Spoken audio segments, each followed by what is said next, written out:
কেন নামাজ পড়ে না? আখিরাত মনে নাই। কেন চুরি করে, জিনা করে, ব্যভিচার করে, মদ খায়, জুয়া খেলে? কেন সারা রাত যুবক সারা রাত উলঙ্গ ছবি দেখে, নর্তকীর নাচ দেখে, জিনা ব্যভিচারের দৃশ্য দেখে? মুসলমানের বাচ্চা হইয়া কোনদিন খোদার 365 দিনের একটা বছরে কোনদিন ফজরের নামাজ পড়ে না। মুসলমানের বাচ্চা এত বড় জানোয়ার কেন হইল? মুসলমানের ঘরে জন্ম নিয়া এত বড় হাইওয়ান কেমনে হইল? এক মহিলা 30 বছর ধরে বেপর্দা, মুসলমান হওয়ার পরও কেমনে হইল? একজন মুসলমান হওয়ার পরে 30টা বছর ধরে সে কেমনে সুদ খায়, কিস্তি নেয়, এত মিথ্যা কথা, এত গালিগালাজ কেমনে করে? 60টা বছর হইয়া গেছে, বুড়া মিয়া এখনো বিড়ি খায় কেমনে? 60 বছর বয়স এখনো সাদওয়ানে বৈশা টেলিভিশনে নর্তকীর নাচ দেখে কেমনে? কারণ আখিরাত ভুলে গেছে। কি ভুলে গেছে বলেন না কেন? অথবা আখিরাত মনে আছে, তবে আখিরাতকে সামান্য কিছু মনে করছে। মনে ঘন্টা 2-1 একটা বিষয়, হয়তো 2টা থাপড় চটকনা দিয়া, বুঝেন না কথা, 2-1টা থাপ্পড় টাপ্পড় দিয়া মনে কি করে দিব, ছেড়ে দিব। অথচ বিষয়টা তো এমন না। আল্লাহ তাআলা কোরআনে বলছে, হাসরের ময়দানে একদিন এক এক দিন, প্রতিদিন এক এক দিন 50,000 বছর। কোরআন শরীফের আয়াত, এটা কোনো হুজুরের ব্যাখ্যা না, ডাইরেক্ট কোরআনের আয়াত। ফি ইয়াউমিন কানা মিকদারুহু 50,000 সানা, প্রতিদিন একদিন হাসরের ময়দানের 50,000 বছর। 50,000 বছর একটা প্রচন্ড গরমের জায়গার মধ্যে আপনারই যদি 4টা ঘন্টা 5টা ঘন্টা চারিদিকে কোনো দরজা নাই, জানালা নাই, পুরা গরমের মধ্যে এই প্রচন্ড গরমের সিজনে যদি বসায় রাখে 10টা ঘন্টা, আপনি তো পাগল হয়ে যাবেন। আপনি তো গরমে পাগল হয়ে যাবেন।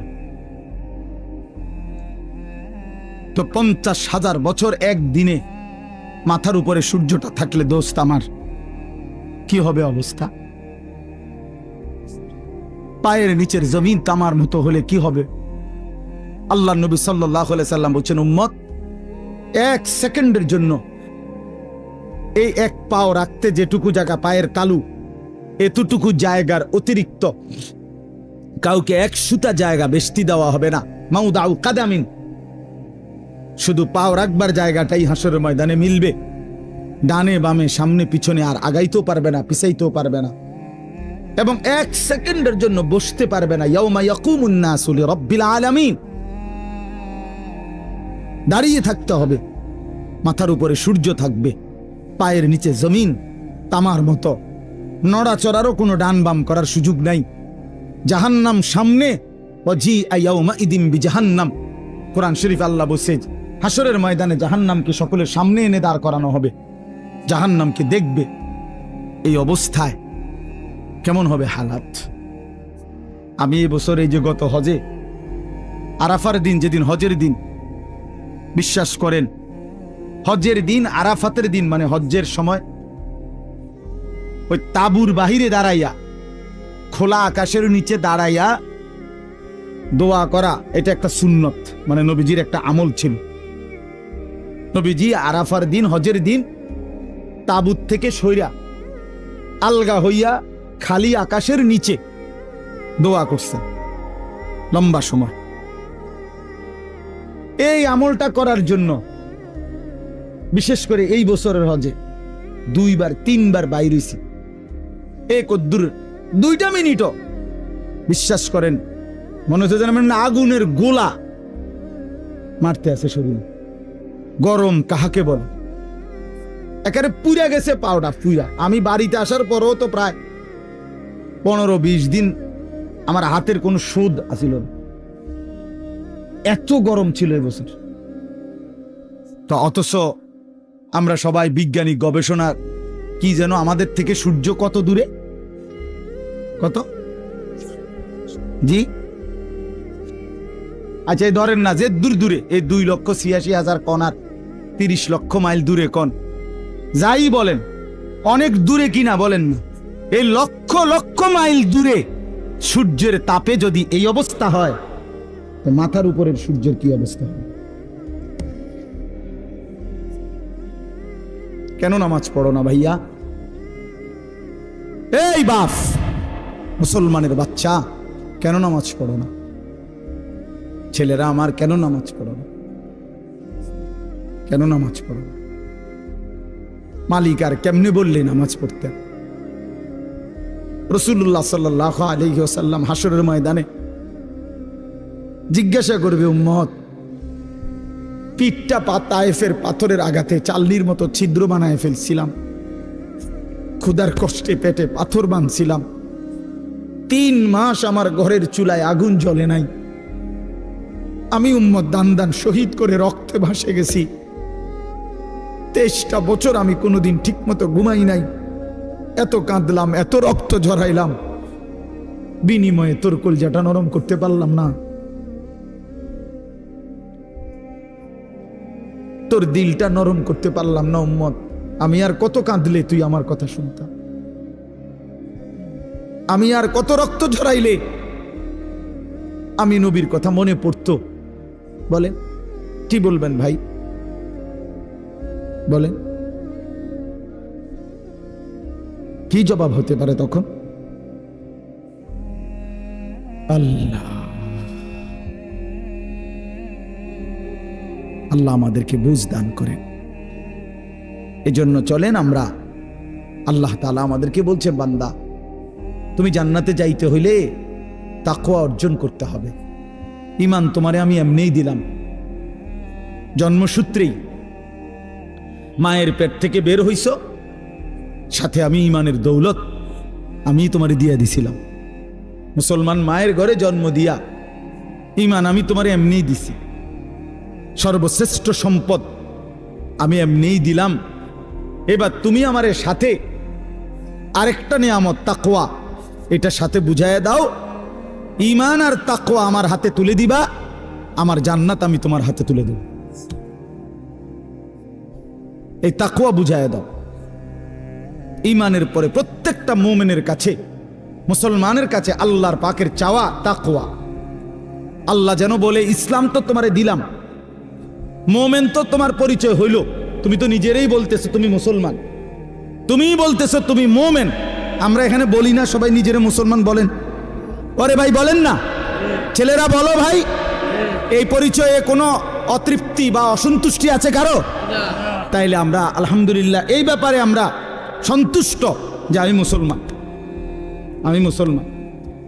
তো আল্লাহ তাআলা বলেন, মুসলমানের পরিচয় তো তোমারে আমি দিলামই, এটা তো আমিই দিছি, তোমার কোনো যোগ্যতা নাই, তোমার বাবা মারও কোনো যোগ্যতা নাই। আমি কেন আমার বাপ মার ঘরে জন্ম নিলাম? এটা কি আমার বাপ মায়ের কোনো যোগ্যতা? আমি কেন মুসলমানের ঘরে জন্ম নিলাম? ওই লোকটা কেন হিন্দুর ঘরে জন্ম নিল? এর মধ্যে আমাদের কোনো সফলতা ব্যর্থতার কিছু আছে? না, আল্লাহর দয়া, আল্লাহর দয়া। তো আল্লাহ তাআলা বলেন, ঈমান তো আমি দিলামই, ইসলাম আমি দিলাম, এবার তুমি তাকওয়া অবলম্বন করো। ইয়া আইয়ুহাল্লাযীনা আমানুত্তাকুল্লাহ, হে ঈমানদারগণ, ইত্তাকুল্লাহ, তাকওয়া অবলম্বন করো, তাকওয়া অবলম্বন করো, তাকওয়া অবলম্বন করো। বারবার বারবার বারবার তাকওয়া বুঝাইয়া দিবা, আমি অনন্তকালের জান্নাত বুঝাইয়া দেব। তাকওয়া কি? আল্লাহকে তাকওয়া দিতে বলছে আল্লাহ আমাদেরকে। আমরা মুসলমান, আমাদেরকে আল্লাহর সামনে তাকওয়া দিতে হবে বুঝাইয়া। তাকওয়া কি? 2 জিনিস, 1 তারকুল মুনকারাত, 2 ফি'লুল খায়রাত, সমস্ত গুনাহ ছেড়ে দেওয়া, সমস্ত আমল করতে থাকা। আল্লাহ তাআলা বলছে, গুনাহ ছেড়ে দাও, বন্দিগিতে লেগে যাও, আমার হুকুম পালন করো, আমার নিষেধ বর্জন করো। আমার হুকুম, আমার রসুলের হুকুম যা তা আমারই হুকুম, আমার রসুলের নিষেধ যা তা আমারই নিষেধ। কারণ নবী সাল্লাল্লাহু আলাইহি সাল্লাম নিজের থেকে কিছুই বলেন নাই, করতেও বলেন নাই, ছাড়তেও বলেন নাই। কথা বলেন না কেন? নবী যা করতে বলছেন তাও আল্লাহর পক্ষ থেকে, যা ছাড়তে বলছেন তাও কার পক্ষ থেকে? আল্লাহর পক্ষ থেকে। তাহলে আল্লাহ এবং তার রসুলের হুকুম এটা বললে যেই কথা, আপনি আল্লাহর হুকুম বললেও নবীজির কথা অন্তর্ভুক্ত। কারণ আল্লাহর হুকুম, আল্লাহর যাবতীয় কথা কোরআনের প্রতি অক্ষর এই পৃথিবীবাসী রাসূলুল্লাহ সাল্লাল্লাহু আলাইহি সাল্লামের জবান ছাড়া আর কারো কণ্ঠে শুনে নাই। কথা বলেন, কোরআন শরীফের একটি অক্ষরও পৃথিবীবাসী অন্য কারো মুখ দিয়া প্রথম শুনে নাই। প্রতিটা শব্দ কোরআন শুনছে কার জবান দিয়া? রাসূলুল্লাহ সাল্লাল্লাহু আলাইহি সাল্লামের জবান দিয়া। নাজিল তো করছেন আল্লাহ, কিন্তু পুরা 30 পারা কোরআন আল্লাহ নবীজির সিনাত নাজিল করছে। এরপরে বলছেন আমনে কোন, আমনে কোন, তো নবীজি শুনাইছেন। এজন্য আল্লাহ তাআলা বলেন, বান্দা গুনাহ ছেড়ে দাও, নেক আমলে লেগে যাও। তাহলে তাকওয়া বলে গুনাহ বর্জন করো। বাফ কষ্ট হইতেছে আমি জানি, রাত হয়ে গেছে, আমি শেষ করতে চাচ্ছি। আমি আপনাদেরকে বুঝাই, আবারও বলি, মনে কষ্ট নিয়েন না। কোনো মুসলমান নামাজ পড়ে, সে নামাজি। কোনো মুসলমান রোজা রাখে, সে রোজাদার। কোনো মুসলমান হজ করছে, সে হাজি সাহেব। এগুলো ঠিক আছে, কিন্তু কোনো মুসলমান দিনদার, কোনো মুসলমান ফরহেজগার, কোনো মুসলমান আল্লাহওয়ালা, এইটা বলতে হইলে শুধু নামাজ, শুধু রোজা, শুধু যাকাত, শুধু জিকির যথেষ্ট নয়, বরং পুরা দিন মানা জরুরি। প্রতিটা হালাল আপনাকেই মানতে হবে, প্রতিটা হারাম আপনাকেই ছাড়তে হবে, আমারও ছাড়তে হবে, আমারও ছাড়তে হবে। সমস্ত ইবাদাত করতে হবে। জিকির তো আপনি খুব করেন, মাশাআল্লাহ, অনেক নেকি, কিন্তু আপনার উপরে যে হজ ফরজ। রোজা তো আপনি মাশাআল্লাহ খুব রাখেন, কিন্তু আপনার উপরে যে যাকাত ফরজ, সেটা কই? সেটা কই? আপনি নামাজ রোজা তো মাশাআল্লাহ খুব করেন, কিন্তু আপনার বউ বাচ্চার যে তাদেরকে নামাজ পড়তে বলা, তাদেরকে আল্লাহর ইবাদতের উপরে উঠাবার চেষ্টা করা, এটাও যে আপনার উপরে ফরজ দায়িত্ব, সেটা কই? আমনি দি ফুলারে কিছু কর না। তে আমনের ঘরে 16 বছরের এত বড় ডাকাত কোনোদিন নামাজ পড়ে না, একদিনও ফজরের নামাজ পড়ে না। আপনি এই ঘরে ঘুমান, আমনের ফুলাও এই ঘরে ঘুমায়। এত বড় জানোয়ার আমনের ঘরে ঘুমায় কেন? হ্যাঁ, এত বড় হাইওয়ান, এত বড় চতুষ্পদ জন্তু মুসলমানের ঘরে ঘুমায় কেন? এই নাফরমান কতদিন পরে নামাজ পড়বে বলেন? আপনার বিবি কত বছর পরে পর্দা করবে? আপনি যদি বলেন আমি কইছি তো, শুনে না। কয়বার কইছেন? 950 বছর। তো নূহ আলাইহিস সালাম তো 950 বছর বলছে।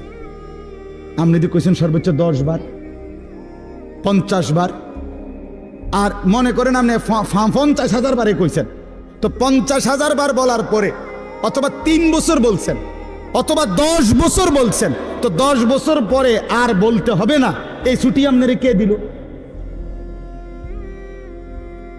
আমার কথাটা বুঝছেন?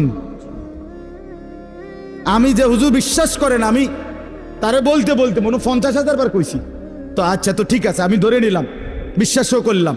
তো 50,000 বার বলার পরে ছুটি, এই কথা আপনারে কে অনুমতি দিল? আছে এমন কোনো অনুমতি নাই। এই জন্য বাবাদেরকে বলি, সন্তানের, স্ত্রীর, ঘরের মানুষ যারা আপনার ছেলে মেয়ে বউ বাচ্চা, এদের ঈমানের ফিকির, আখিরাতের ফিকির, নামাজের ফিকির, ইবাদতের ফিকির, আল্লাহর কসম এটা হলো আপনার প্রথম প্রধান মূল দায়িত্ব। ভাত মাছ চাল ডাল, ঘর সংসার ফার্নিচার, বিদেশ কিংবা দেশ, চাকরি কিংবা ব্যবসা, দোকান কিংবা ভিট, ক্ষেত কিংবা খামার, এগুলোর ব্যবস্থা পারলে করলেন, না পারলে যদি না করতে পারেন, আল্লাহর কসম, আল্লাহর কসম, আখিরাতে কোনো জবাব দিতে হবে না। আপনার ছেলে মেয়ের জন্য যদি আপনি বিল্ডিং করে দিতে না পারেন, খাট বানায় দিতে না পারেন, তারে যদি আপনি বিদেশ না পাঠাইতে পারেন, এর জন্য হাসরে আপনি আটকাবেন না। কিন্তু তারে কেন নামাজ পড়তে বললেন না, সেজদা দিতে বললেন না, পর্দা করতে বললেন না, তারে কেন গুনাহ ছাড়াইতে চেষ্টা করলেন না, তারে কেন টেলিভিশন, মোবাইল, নাটক, সিনেমার থেকে বাঁচাইতে চেষ্টা করলেন না? এই জন্য আপনি আল্লাহর কাছে জবাবদিহি করতে হবে। এই আমরা আমাদের চেষ্টা করলাম আপনার ঘরে বুঝায় করার জন্য। তো আল্লাহ তাআলা বলেন, বান্দা তাকওয়া বুঝায় দাও, আমার জান্নাত বুঝে নাও। গুনাহ ছেড়ে দিলে বলে হুজুর আমি সব পারমু কিনা, আপনি সব পারবেন কিনা, সব বলতে আপনি কয়টা বুঝছেন? আপনি জানেননি মোট শরীয়তের বিধান? বলে যে শরীয়তের বিধান হইল করণীয় হইল মোট 30টা, বর্জনীয় হইল মোট 28টা। এরকম আপনি শুরু না করবেন, আপনি শুরু করবেন, আপনি যাবেন আল্লাহর হুকুম মানার জন্য, আপনি আগাবেন 1 কদম, রব্বে করিম রহমত নিয়ে আসবেন 100 কদম। আল্লাহ বলছে বান্দা তুমি আইসো 1 বিগত, আমি আসবো 1 হাত। তুমি আসবা 1 হাত, আমি রহমত নিয়ে আসবো 2 হাত। তুমি আসবা হাঁটতে হাঁটতে, আমি রহমত মাগফিরাত নিয়ে আসবো দৌড়তে দৌড়তে। কাজেই বান্দা তুমি ঘাবড়াইও না, আমি তো আছি বান্দা। মা তো 2 বছরের বাচ্চারে হাঁটা শিখায় যখন, তো একটু দূরে দাঁড় করাইয়া মা এই পাশে দাঁড়াইয়া আব্বু আব্বু আসো আসো হাঁটো, তো 2 কদম 1 কদম। মাও তো জানে হে এই থেকে এই এর দূর আইতারতো না, ঠিক কি না বলেন? কিন্তু মার উদ্দেশ্য কি? মহিলাটার উদ্দেশ্য হইল বাচ্চাটা আমার 2টা কদম দিলেই হে পড়ে যাবে, কিন্তু আমি দৌড়াই আগে ধরলাম। এই জন্য 2 কদম দিলেই বাচ্চা যখন পড়ে যাইতে লাগে, মা দৌড়াইয়েই কোলে নিয়া আদর দিয়া চুমা দিয়া জড়াইয়া ধরে। তা রব্বুল আলামিন বলে বান্দা তো আমার দুর্বলী, বান্দা তো আমার পুরা হক আদায় করতে পারবে না, কিন্তু আমার বান্দা আগায় আসলে, আমি তার দিল দেখলে, আন্তরিকতা দেখলে, গুনাহ ছেড়ে দিলে, আমি আল্লাহ লক্ষ কোটি গুণ রহমত নিয়ে তার কাছে আগায় আসবো। আল্লাহ তাআলা বলছে বান্দা তুমি রাতে আসলে আমি রাতে আসবো, তুমি দিনে আসলে আমি দিনে আসবো। তুমি পুরা পৃথিবীর সমস্ত বালুকণা পরিমাণ গুনাহ নিয়ে আসলে, আমার কাছে মাফ চাইলে, চোখের পানি ফেললে, আমি আল্লাহ তাআলা সমপরিমাণ মাগফিরাত নিয়ে তোমার কাছে আসব। হাদিস এটা। এই জন্য আমরা প্রত্যেকেই চেষ্টা করি। আমার দ্বারা হইতো না এ কথা মুসলমান বলতে পারে না, মুমিন এ কথা বললে হবে না রে বাপ। আপনি পারবেন, আপনি পারবেন। নেক আমল, আল্লাহর হুকুম পালন করার নিজেরও চেষ্টা করেন, বউ বাচ্চার জন্য চেষ্টা করেন। আর যুবক ছেলে তোমরা ভাই নিজেরে নিজে নষ্ট করো না। এই রাত গভীরে এই বন্ধু আমি বললাম ভাই আমার, তোমার যৌবনের শক্তি দুনিয়ার মধ্যেই নষ্ট করে দেয়, আখিরাতের বরবাদি তো আছেই, দুনিয়ারও শক্তি সামর্থ্য যৌবন যৌন শক্তি নষ্ট করে দেয়। এজন্য দুনিয়াও কষ্ট হবে, আখিরাতও কষ্ট হবে। তুমি ব্যক্তিগতভাবে না জানলেও আমি জানি, হাজারো শত শত যুবকের সাথে আমার ব্যক্তিগত সম্পর্ক আছে, ব্যক্তিগত মহব্বত আছে আমার সাথে। এরকম অসংখ্য যুবকের চোখের পানি এই এতগুলো মানুষের সামনে আল্লাহর কসম আমি দেখছি। তুমি জানো না, নষ্ট নারী, নষ্ট ছবি দেখতে দেখতে নিজের শরীর সক্ষমতা কি পরিমাণ নষ্ট করে ফেলছে। নিজের হাত নিজের নাফরমানি গুনার মধ্যে ব্যবহার করে কি পরিমাণ বরবাদ করে দিছে। সারা রাত নিজের জীবন কি পরিমাণ শেষ করে দিছে। এখন একাকী নিভৃতে কাঁদে, মা জানে না, বাবা জানে না, পৃথিবীর কেউ জানে না, দুঃখে দুঃখে কাঁদে। আমি এমন শত শত যুবক আমাদের সাথে তো কথা বলে, কাঁদে, দোয়া চায়, কি করব বলে। তোমার কাছে তো কইতো না, তোমার কাছে বলবে কেন? আল্লাহ আমাদেরকে মাফ করে দেন। এই জন্য আমি অনেক ছেলে দেখা বললাম, দয়া করে নিজের আখলাক নিজের চরিত্র নষ্ট করলে মানুষ আর মানুষ থাকে না। তো আল্লাহ তাআলা বলেন, এবার এই তর্জমাগুলো শুনেন, তাইলেই কথা শেষ। আল্লাহ তাআলা আমাদের কাছে তাকওয়া চায়। আল্লাহ বলে আমারে মুত্তাকি পরিচয় দিয়া বুঝায় দাও, তুমি মুত্তাকি মানে তুমি গুনাহ ছেড়ে দিয়েছ, নেক আমল অভ্যস্ত ছিলা। আল্লাহ বলেন এমন হলেই তুমি মুত্তাকি। ইন্নাল মুত্তাকিনা ফি জান্নাতি ওয়া উয়ুন, নিশ্চয়ই আমি আমার মুত্তাকি বান্দাদেরকে আমার অগণিত জান্নাতের মধ্যেই থাকতে দেব। ওয়া উয়ুন, এবং ঝর্ণা ধারা বেষ্টিত, নহর দ্বারা বেষ্টিত আমি আল্লাহ তাআলা জান্নাতেই তাদেরকে রাখতে দেব। সুবহান। শর্ত হইল গুনাহমুক্ত জীবন, আল্লাহর বন্দিগিওয়ালা জীবন দেখাইতে হবে। জান্নাতে, আল্লাহ বলেন ফি জান্নাত, আমার